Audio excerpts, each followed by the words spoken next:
classifying glycans using machine learning. I'm Abigail Basener. I'm working on this project. So what we're doing is we're working with George Washington University, particularly the School of Medicine and Health Science, the Glycan team. And they have this really awesome database with all this information on these glycans, things like history, associated proteins, publications, and some really useful stuff. And currently, they have their database, and you can only search it with the ID numbers, IDs. And this can be kind of tedious. And in particular, the problem that we're trying to solve is if you are going through a paper, you might see a picture of a glycan, and you want to find out more about that glycan, but it doesn't always come with the ID. Oftentimes, when they're in diagrams or things, that you just see the image. So our problem we're trying to solve is we're trying to build an application that will allow you to search the database with only a screenshot from a paper. So kind of an overview, we're going to look into machine learning basics, then some neural network introductions. Then we're going to talk about how the glycan are classified and kind of what the results are of what we've done, and give an application demo of what we've done. So here's a bunch of pictures of dogs and muffins. As humans, we can kind of look at them, we can tell, oh, that's a dog, that's a muffin. But to tell the computer how to do this is really tricky. So that's the problem that machine learning is trying to, with classification, is trying to overcome. So the first big part of machine learning is classes. Classes are a category of things the method knows, and the method classifies the images that you give it into a class. So in our previous little picture, our classes are our dogs and our muffins. So for us in this situation, our glycan, our IDs are going to be our classes, and the images are just going to be images of glycans that we're trying to identify. So we're trying to have the method classify them to their particular ID. So with our data set, we have these really nice pictures, which are great. But in the real world, images can be a lot messier. If you're getting them from papers, they might be like small, kind of blurry. They might have other writing on them. They might have a background color or be black and white themselves. So they're not as clean as what we have. We also only have one image per class, one image per ID. So it's rather small of a data set.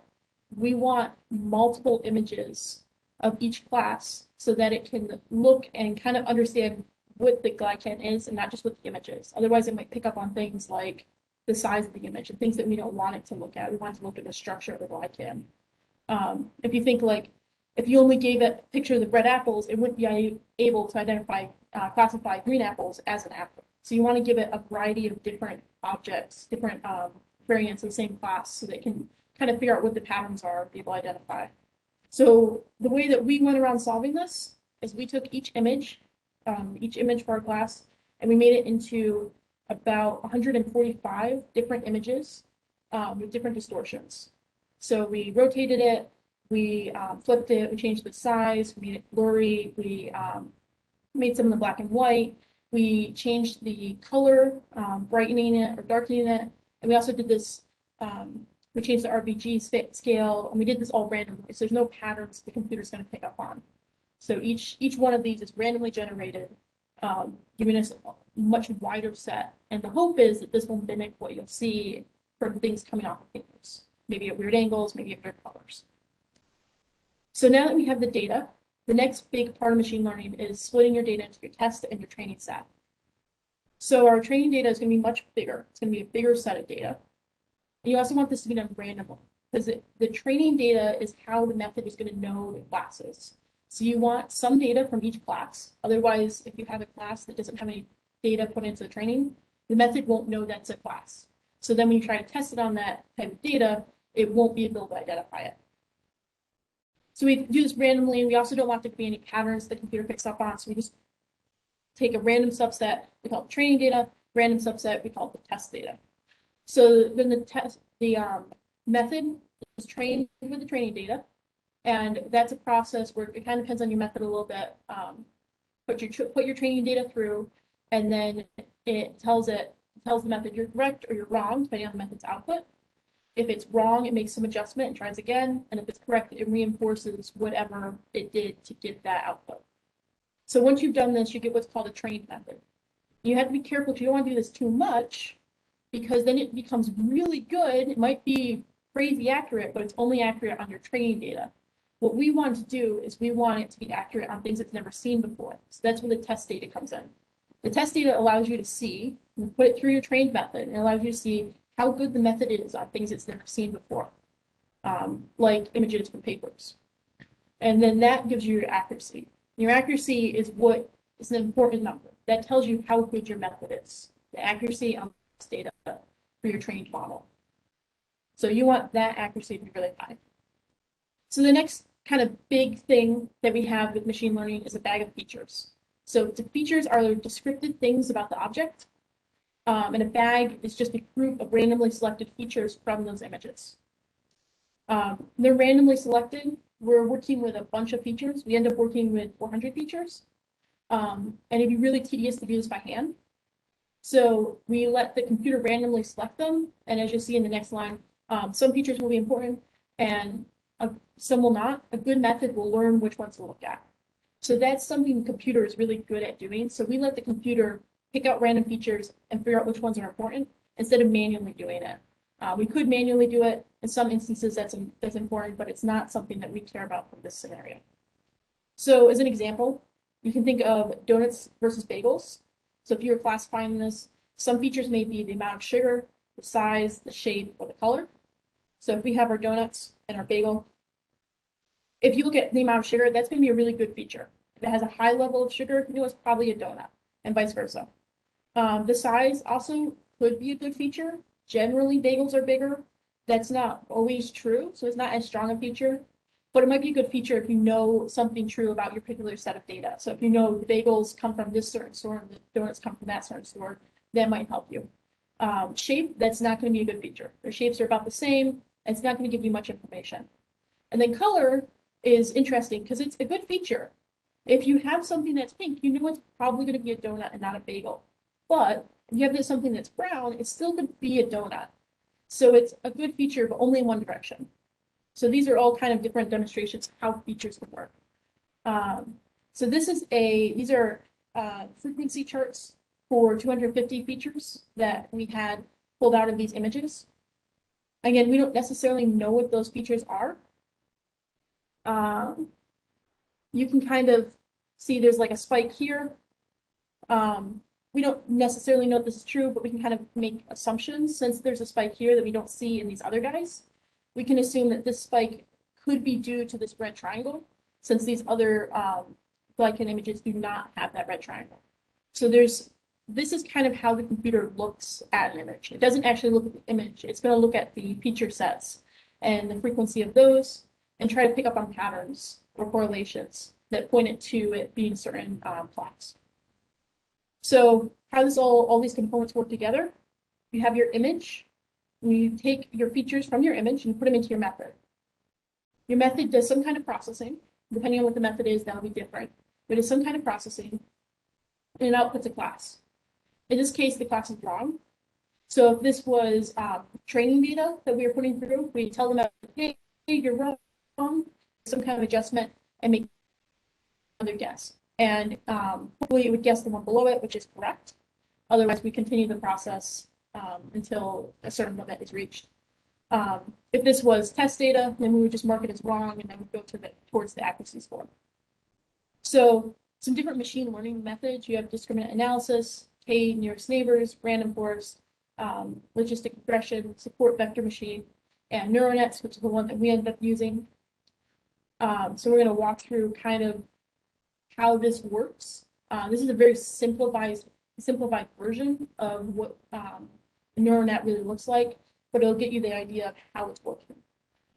So in this case, we have this image on the left, and it's kind of blurry, but we know as humans we can classify it pretty easily as the bottom Glycan, bottom class.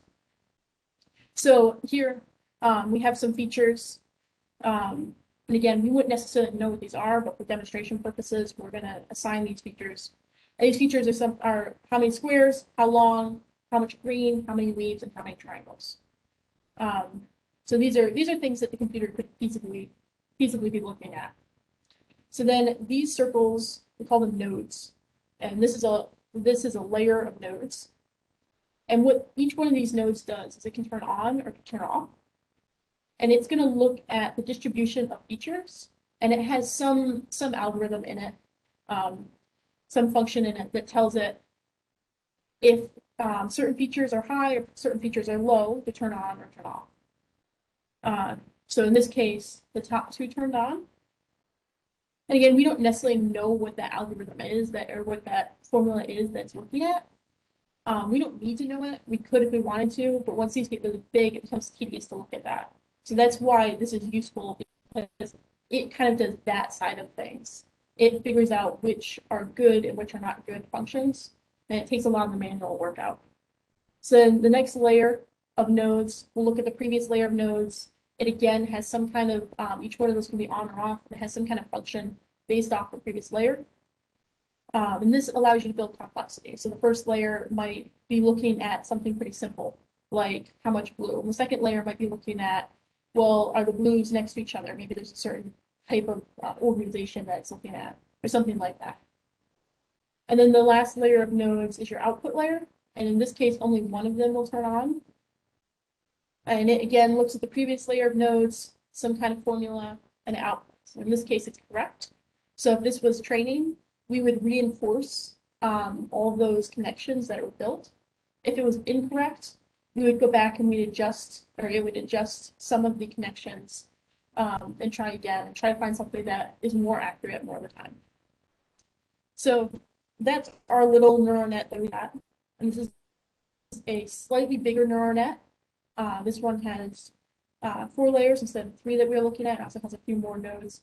Ours is still going to be much bigger than this, but you can kind of get the idea of looking at these, how with all the connections and kind of the layers, neural nets do really well with large amounts of data and features, and kind of finding patterns and finding connections between them. So that's how they work. Our particular neural net, we found 800 layers, gave us the highest accuracy. We used 400 features, and we're currently running it with only 223 classes. So that's a large enough set that we can see what works. We can see, oh, the neural net works pretty well, and kind of get an idea, but it allows us to cut down on processing time. But in the future, we'll update that to the full database. So our accuracy level for this is 66%, which isn't the best, but we found if we took the top 5 results, we could bump that up to 85%.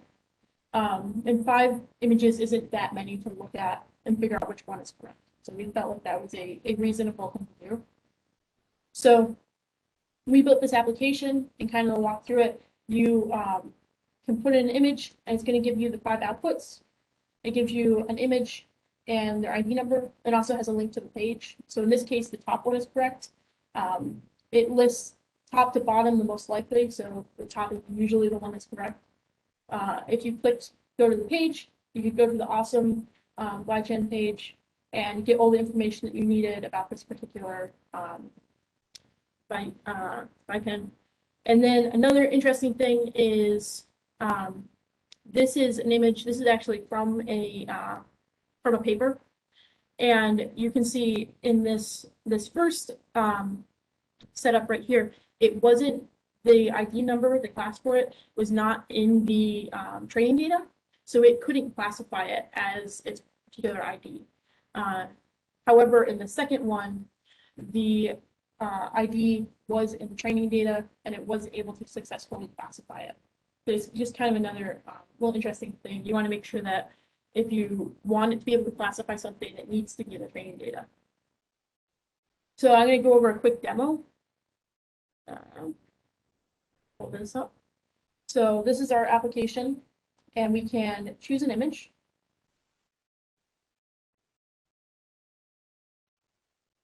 Okay, it's working. There it goes.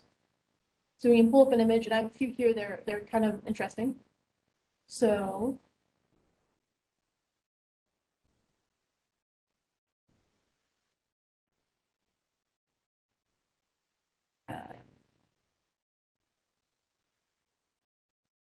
There it goes. Okay, so we can see with this particular image, it's rotated and flipped. It's actually this guy, so it did correctly identify it. But you can tell that it's not thrown off by being rotated or flipped, which is really nice. If you had an image that was at a weird angle, it should still be able to classify it. We also have this guy, who's kind of interesting. He's blurry. He got blurred. He also got shrunk, so it's hard to tell because it's blown back up to size. But he's lost information. He has less pixels in normal. And it's still able to identify it. So it's still kind of looking at the structure. You know, he's kind of blurry. He has some weird jumbling stuff. This guy, he is black and white and flipped, and we still get the correct ID, so that's really nice. It's showing that it's looking at the structures and not just the colors. So if you had, like the example, one of the examples above, if you had a paper and the background being blue or off-white, it's not going to mess up. It shouldn't mess up the classification because it's not necessarily looking at the color. It might be looking at the color, but it's looking also at the structure. And this guy's just kind of cool. He's a nice big one. You can still see, even though it's big, it's still able to figure out what it is. And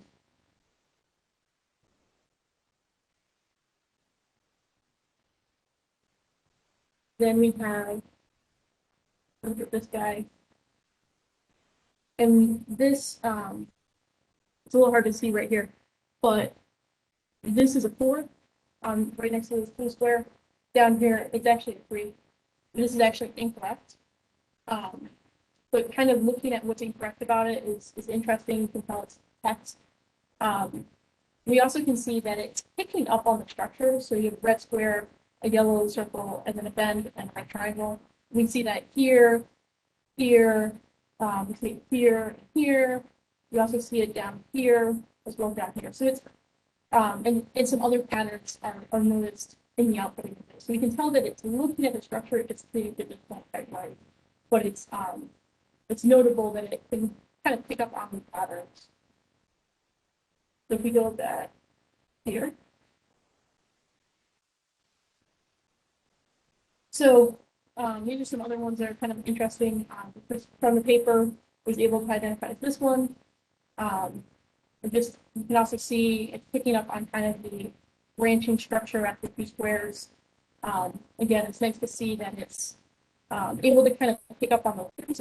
It's not just looking at looking for really green ones when it's well green, picking up on it. This one's pretty interesting. This is another one from a paper. This did not classify correctly, but if you look at what it's doing, you can see that it, these 3, it has kind of, I think it seems to be due to all the writing on here. It's looking at ones with a lot of writing. You can see that these actually have text on them, as well as that guy has text down there. So it's kind of picking up on those patterns. And then these 2, it's kind of looking more at the structure, where it's looking at the squares, the circles, and the yellow. You can see those kind of things again over here, squares, circles, and yellow. So it's picking up on the structures. It's just not collecting them right. But that's promising. It means with some work, we probably could get this to a higher accuracy. Some other things that we run into. So for this Glycan, we have these 3 images that all are matched to this ID, but they're all different. They all look different. So this is where having more training data from real world images will help. Just so they could kind of see these different ways they could be arranged. Because right now it's only seeing this structure as an example of this class. So it doesn't necessarily pick up on, hey, there's these pink things and put them in that class. But if you had more examples like that, then it would probably be more classified. So kind of in the future, getting a better training set, either building one that more closely matches or finding more images from actual papers. We also want to, in the future, we want to run it on the full set. And that'll need some adjustment with the layers and features. But that's pretty simple, just to work with that a little bit and expect that it should be able to work on full data set.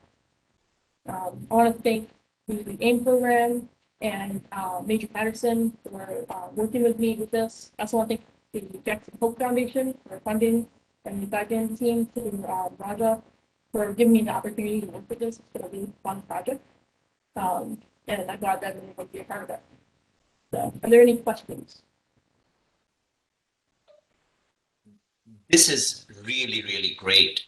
Thank you, Abigail and Sarah for working with us.